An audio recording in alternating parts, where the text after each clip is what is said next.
Okay, for this episode, again, I'm sorry, I'm a broken record. If you get tired of listening to me, you can just turn this off and never listen to me again. But I say this on every single episode that we do of these. This is a Lendr product update episode, and they are my favorite. I love going over all of the new stuff that we've been cooking and working on. And this list is pretty long, and it's crazy because it's not been that long since we did an episode, I don't know, maybe a month ago. I don't know, but it's so exciting for me to see because things are just constantly rolling out and changing, and features and requests and updates and fixes and breaks and blah, blah, blah. Like everything is just, we got a lot of exciting stuff. So without further ado, let's jump in and talk about what we've been working on. Okay, first things first, the loan listing opportunity tab. This is where you have the ability to go in and essentially market your deals or say, hey, we have this deal that we're looking to fund. Would you like to invest in it? We added the ability to have a funded slider. So if you go into the loan listing tab, let's say just for easy numbers, we had a $100,000 loan. In the past, what would happen is when you would add an investor to that loan, say $50,000 from John, $50,000 from Steve, it would go in and that little slider progress bar would show, okay, this deal is 100% funded and we can't take any more money. Now what we've done is, after listening to feedback and things like that, we found that a lot of times people will fund the deals with their own capital, with their own cash, but then they still want to swap it out. They want to raise capital for that particular deal. So they'll close it with their own, and then they'll have other investor money that comes in and replaces it. So they didn't want it to show as fully funded because they still want to raise capital for it. So we've now added a manual override for that slider. So you can check that box and a little slider appears and you can drag it. However, you might want to say, hey, this is only 20% funded. We're still looking for $80,000. So you can kind of artificially manipulate this and still use it to create either scarcity, or you can just be 100% transparent and be like, this is funded, but we're looking for money, whatever. Now, along with that, we've also made some massive improvements to the AI descriptions. So when you scroll down to the very bottom of the page on the edit listing screen, there's a place where you can put in a opportunity description. Say, hey, this is, the borrower's credit score. This is the LTV. This is the, projected return and rates and all that kind of stuff. Now, in the past, you would have to manually write this. We now added a button where you can write it with AI. So you click write with AI. You give it about 15 seconds and it will automatically write a description for you. And it's killer. Like, the stuff that it puts out is awesome, because what it's doing is it's taking all of the information off of the loan file. It takes the risk profile. It looks at the title commitment. It looks at the borrower's credit. It looks at everything, and it builds out this full-on risk analysis description for you. So you don't have to type anything. Again, you just wait 10 seconds and modify a couple things, and then you're good. It's really good. So lots of cool improvements there. Okay, number 2. This is a small one, but we added 2 new columns to the loan servicing tab. So we added a current balance column and a late payment column. So in the past, you would have the loan amount, but you didn't see the current principal balance, which is kind of dumb. I don't know why we didn't have that sooner, but now we do. So you can add that column and you can say, okay, well, it was a $100,000 loan. We did a principal reduction of $20,000. The original loan amount was $100,000, but the current balance on this particular loan is $80,000. The late payment column is for, obviously, late payments. So let's say we have easy numbers. Say we have a 6-month term. So you've got payments from January through June. If they missed the March payment and it still says unpaid, there will now be a little tag ticker thing right there that says, hey, by the way, this is late. And so you can see any of your loans that are late or past due just by adding that column. You could see all that before, but now you can just add it to the servicing view. So you can see a quick glance on all of your loans, which ones are late, which ones are not. Just, makes things a little bit easier for you. Okay, this is a big one, not because anything necessarily changed visually, but we added some massive improvements to the loading speed behind the scenes. There's a lot of information that goes into a loan. And so what a lot of people don't realize is, when you click on a loan, you just see the loan address and the loan amount and things like that. But there is data probably 2 miles long that has all of the information behind the scenes. So it's got the borrower's information, the borrower's credit score, the borrower's address, the borrower's entities, the borrower's this, the borrower's documents, the borrower's this. And that's just for the borrower section. And then if you have a co-borrower on the loan, we duplicate that. So now you have all the borrower's information and the co-borrower's information. And then we have the entire amortization schedule and the payment breakdown and the interest earnings and all that. All of that is completely transparent behind the scenes, but it's still very pertinent, vital information that you need to know when you're calculating payoffs and all this stuff. There's just so much math and there's so many numbers that go into everything behind the scenes. Now, why am I telling you this? Because it would take around 300 milliseconds to load all of that information. And you think, 300 milliseconds, that's not that, that's pretty fast. Actually, It is for one loan, but let's say you're loading 120 loans. You would have to wait 300 milliseconds times 120, which comes out to be like, I don't know, 20 seconds or 25 seconds or whatever it is. It's a long time when you're just sitting there staring at a blank white screen and you're wondering what's going on. So we've sped up that processing significantly. And so basically, if you were waiting around 7 seconds before for that screen to load, it now takes around 2.5 seconds because we have reworked the way all that data is being pulled in and ingested and the calculations of the math and everything. And we've made it basically more efficient. And we've now added a loading screen so that it's a little more obvious what's going on behind the scenes. So this is huge for me, but probably not so much for you. It still makes your experience better, but we would have a lot of people that would reach out and be like, why is this taking so long to load? Now you know exactly what's going on. So, okay, number 4, we now have an import scope of work via CSV feature.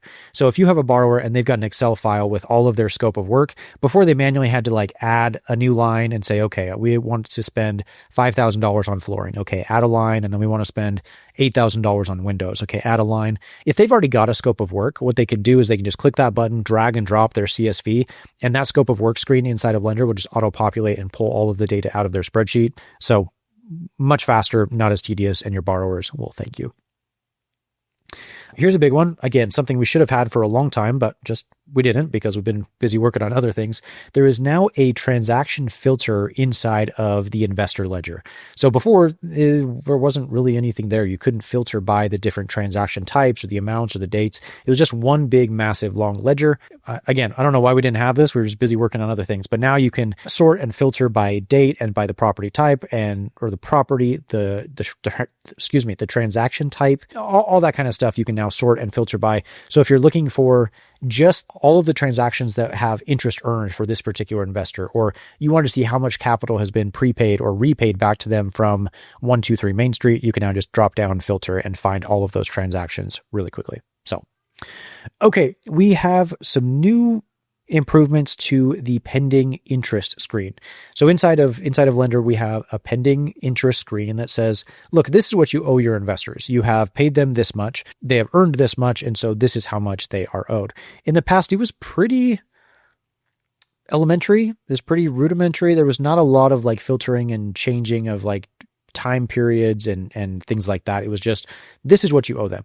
But now it's a lot more granular. You can expand that out. You can see the details of exactly how much they've been paid, how much they are owed, what you should pay them this period. And you could also filter by year. So you can say like, what are they owed since the most recent distribution? What are they owed in 2025? What are they owed in 2024? And what are they owed lifetime? So you can filter down and see all of that. Lots of big improvements there.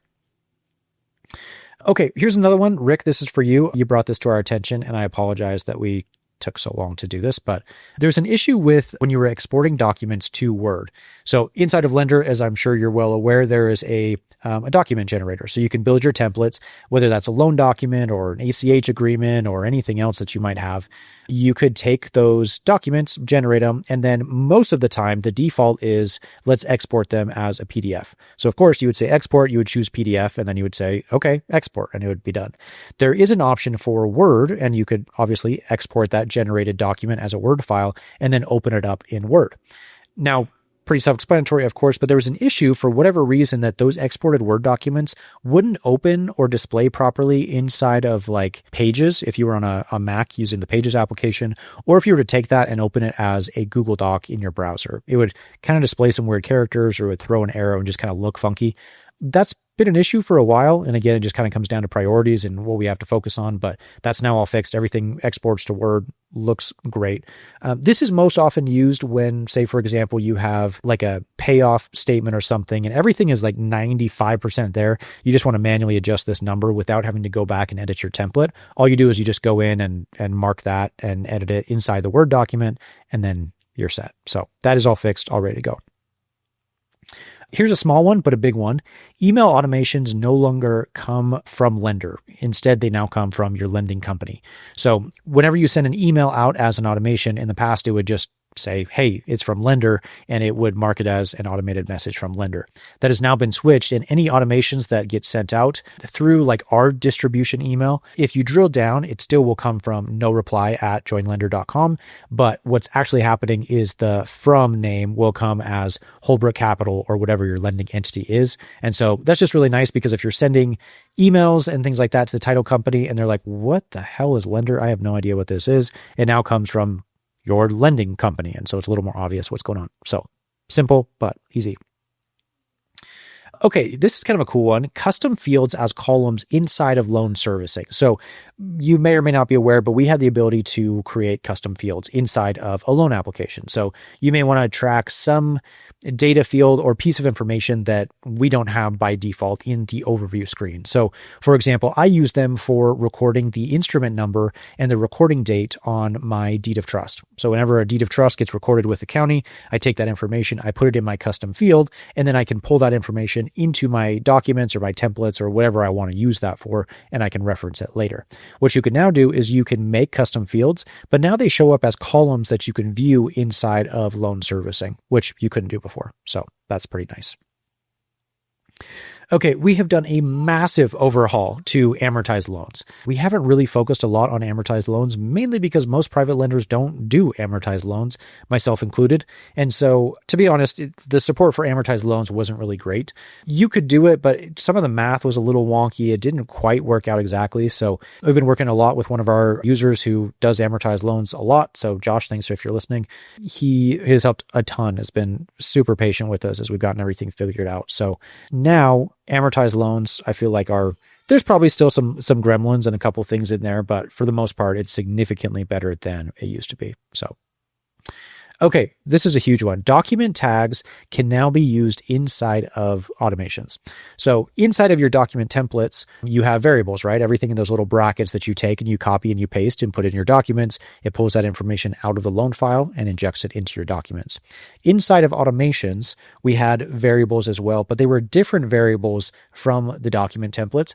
I don't know why we didn't think of this sooner. Like, it just makes sense to have them both match, and then you could use whatever variables you want from the documents inside the automations. Again, I don't know why we didn't think of that, but you couldn't do it, and now you can. So the variables are the same. We got rid of the other variables that were in automations previously. Now they just match throughout the system. So if you hover over the document section and go down to the template tag reference, you can grab literally any one of those template tags and put them into your automations and use those as variables as well. So basically you went from having around 100 different variables now to like, I don't know, hundreds, if not thousands. So they're there for you whenever you want them. This is a big one that has been requested for a while. We now have an integration for Lightning Docs, and that can be used on any of the plans. So it doesn't matter what plan you're on, you can now use Lightning Docs if that's, something that you use. If you use Jurassi's Lightning Docs integration, what you do is you would go into settings, you'd go to the integrations tab, and then you would just enable Lightning Docs. If you don't have an account with Lightning Docs, you'll obviously have to have that set up first. But then when you do that, obviously you don't have to like type in all the information. You can just say, hey, send this over to Lightning Docs. It'll take all the borrower's information, the guarantor information, the LLC, the incorporation date, the terms on the loan, the rates, all that stuff, and just pass it directly to Lightning Docs. So you're not copying and pasting. There's just a direct integration, which makes it super nice and easy. Next one, this is kind of nice. You can now export draw requests. Some of you may be asking, like, why would I want to do that? And honestly, I asked myself that in the beginning when I was even working on this feature. But if you are not keeping a loan on your books, on your own personal balance sheet, and you're offloading this or table funding it with a third-party lender, this is nice because they'll probably want all that information if they're going to be funding the draw.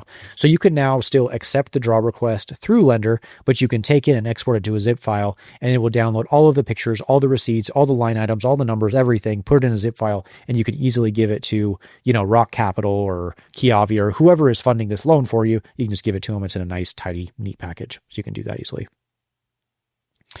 Okay, this is a little one, probably nobody even noticed, but when your borrowers are onboarding in their initial onboard flow, as like after you've invited them, what happens is there's a section, or at least previously, where it asks for like a little blurb or a bio about your borrower. So they would say like, hey, I've been flipping for 20 years and this is my estimated profit and these are all the projects we've done and all that kind of stuff. That can now be enabled or disabled. It's not actually disabled by default, just because we found that a lot of borrowers were kind of like Why do I have to put this in? Anyway, turned off by default. If you want to re-enable that, you can do so in settings. It's still there.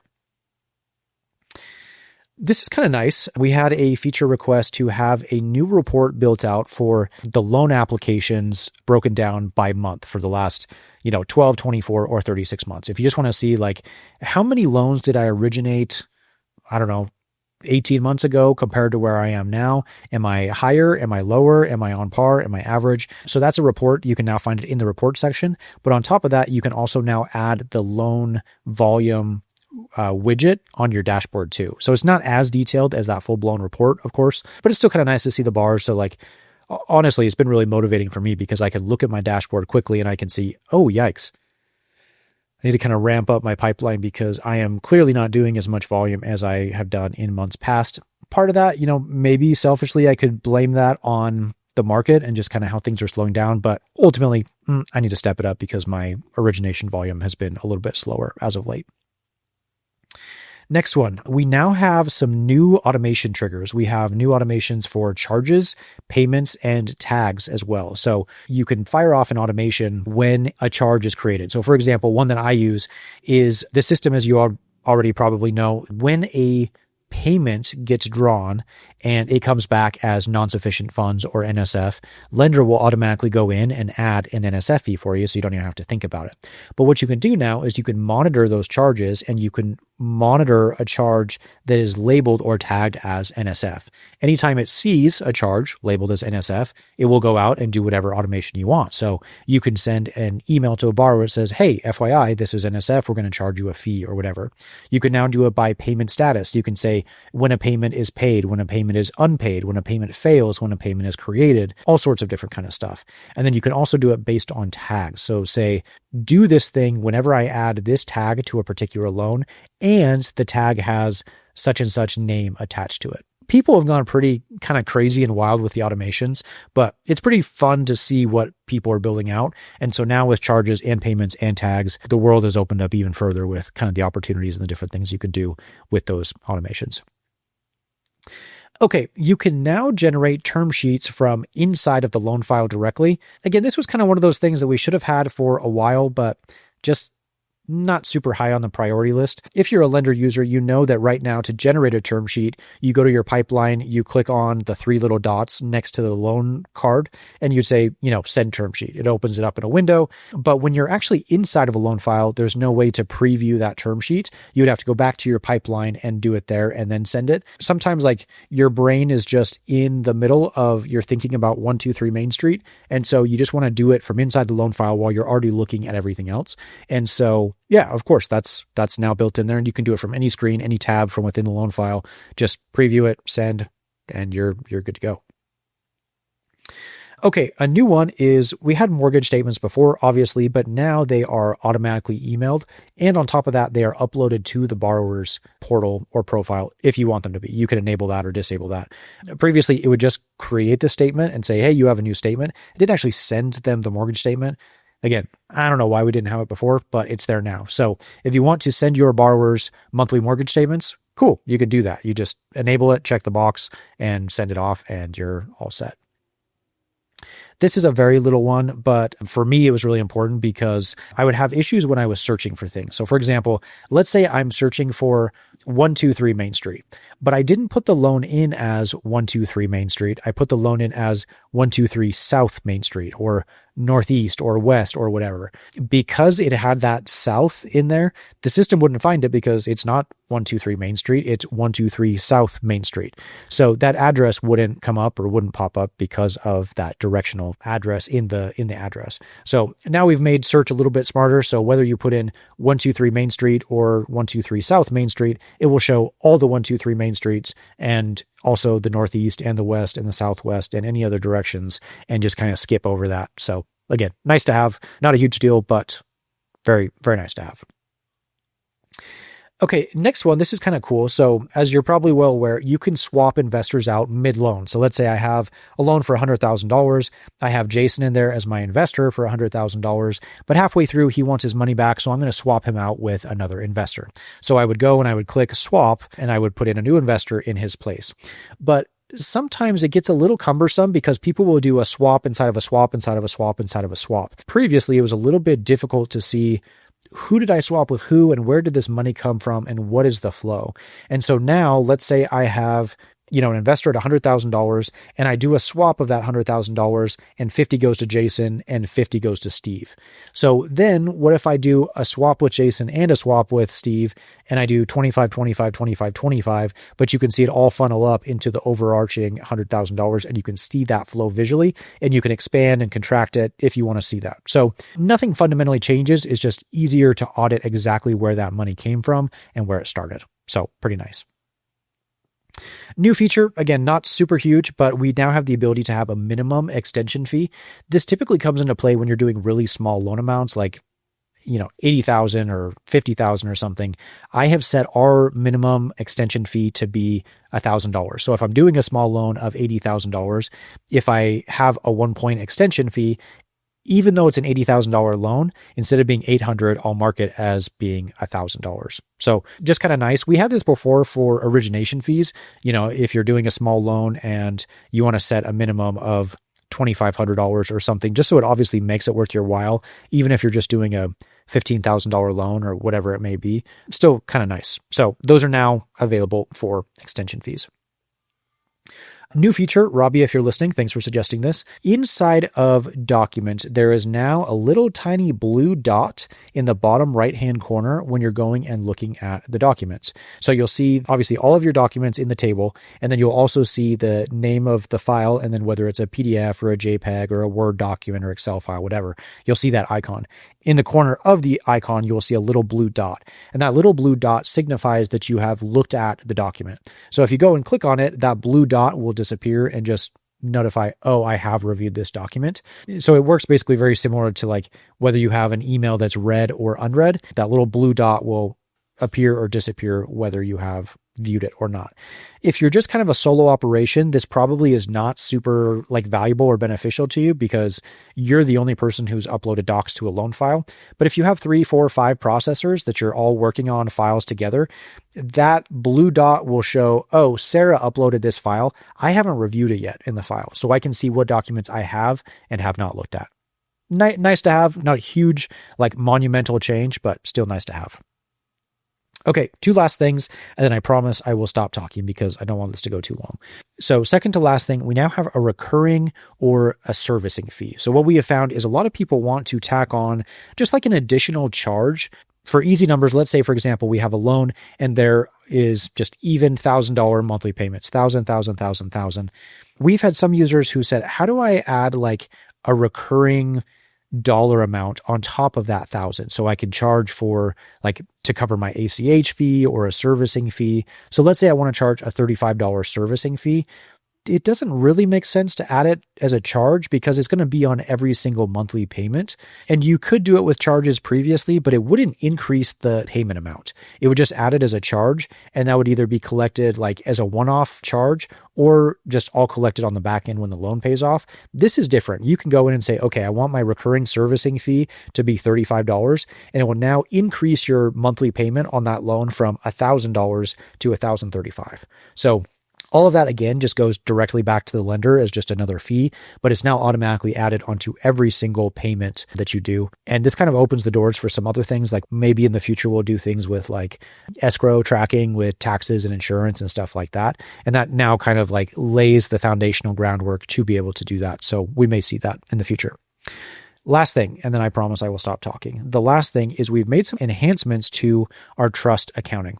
For whatever reason, I find a lot of people in the platform don't really do trust accounting outside of maybe construction draws. But let's say you do prepaid interest. So a loan is originating, again, easy numbers will say $100,000 loan, 12% interest. And so their monthly payments are going to be $1,000 a month. You may collect prepaid interest in the amount of $6,000 from the borrower. And so what happens is you take that $6,000 and it goes essentially into this little piggy bank. And you can now use that $6,000 to cover those payments every single month. Now, there were some issues, not really issues with trust accounting, but the way that we were doing it was not ideal or the most optimal when it comes to the trust ledger. So the reserve balance and the prepaid interest, that's all fine. That's not changed. Nothing has changed there. But the overall all trust ledger did not necessarily match as like a one-to-one correlation with your bank account directly. And so now that's all fixed and squared away. So we've made some enhancements where as you make those draws or as you mark a payment as paid from the trust ledger, the ledger will show a new line item. It'll decrease that value. You'll have a new journal entry, and it should marry up identically to your trust or your escrow account in your bank account one-to-one.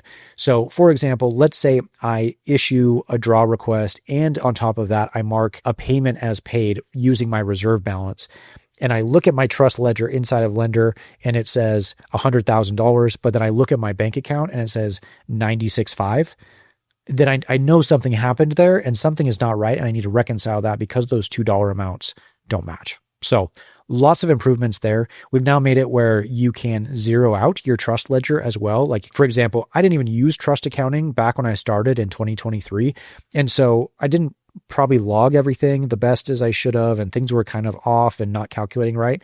And so my trust balance was actually showing as like negative $200,000 or something. I was like, okay, I clearly forgot to log something. I just want to start over and reset. So you can now add manual journal entries to the trust ledger to increase that, decrease that. And ultimately, if you want to, you can zero everything out that way as well. So again, this is a pretty big enhancement. We've been working on this for quite some time. Big shout out to Josh if you're listening to this as well. Different Josh than I mentioned before, but huge improvements to that because trust accounting is massive when it comes to hard money. And so you really got to make sure that all of that is 100% squared up. So, okay, that is it. I don't know how many other, I don't know what that comes out to. 20, 25 new things. I don't know what it is, but it's really exciting. Like I said, lots and lots of stuff we're working on. New features. We're very close to announcing our unified inbox email feature. We're just kind of putting some final touches on that. So that will be in the next update, I am sure. Man, I look at this list and it just makes me so excited because the feedback that we get from you guys, from the listeners, from the users is just paramount. There's nothing like it. And these are honestly, truly, these are my favorite episodes to do because I can just look back and see at all of the progress and the enhancements and things that we've made.